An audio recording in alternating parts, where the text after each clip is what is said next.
हर हर महादेव। कार्तिक मास कथा का आज का दूसरा अध्याय।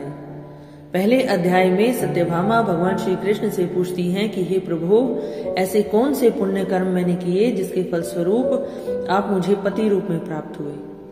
इस पर भगवान श्री कृष्ण उन्हें उनके पूर्व जन्म की कथा सुनाते हैं और उसमें वो देव शर्मा नामक एक ब्राह्मण का वर्णन करते हैं जिन्होंने तपस्या द्वारा वृद्धावस्था में गुणवती नाम की कन्या को प्राप्त किया।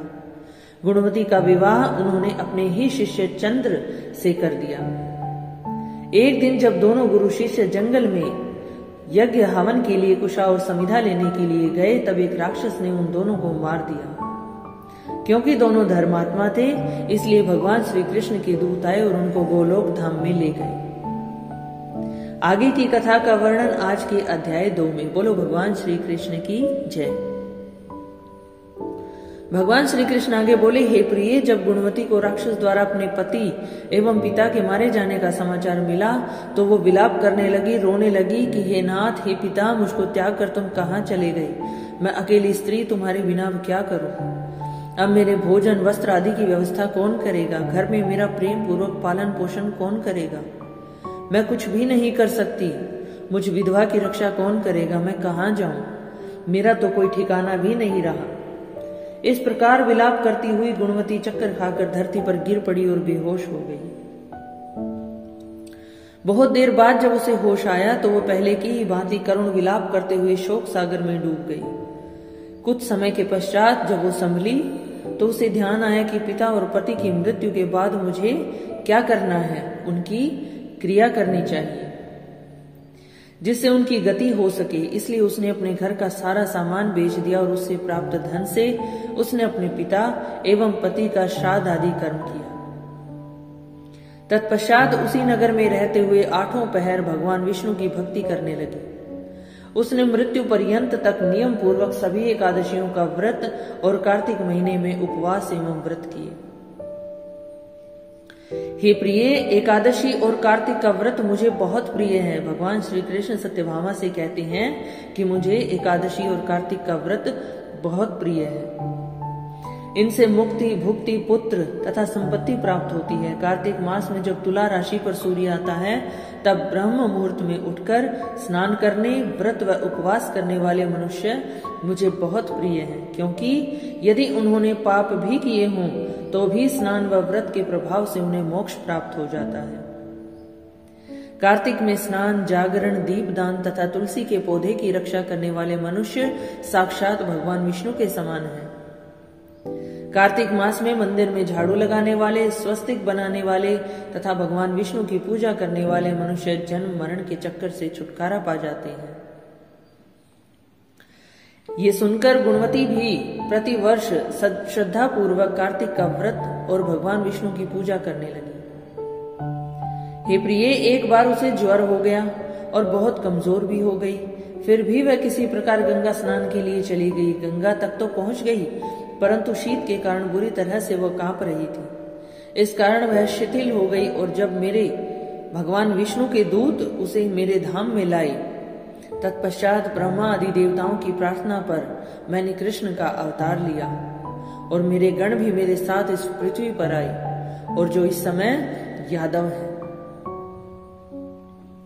तुम्हारे पिता पूर्व जन्म में देव शर्मा थे तो इस समय सत्राजीत हैं।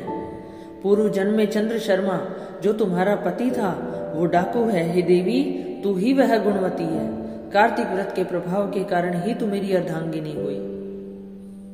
तो भगवान श्री कृष्ण ने सत्यभामा को बताया कि तुम पूर्व जन्म में गुणवती नाम की कन्या थी और आज तुम कार्तिक व्रत के प्रभाव के कारण मेरी अर्धांगिनी हो। पूर्व जन्म में तुमने मेरे मंदिर के द्वार पर तुलसी का पौधा लगाया था। इस समय वह तेरे महलों के आंगन में कल्प वृक्ष के रूप में विद्यमान है। तुमने पूछा कि जो कल्प वृक्ष मैंने दान कर दिया वो आज भी मेरे आंगन में है।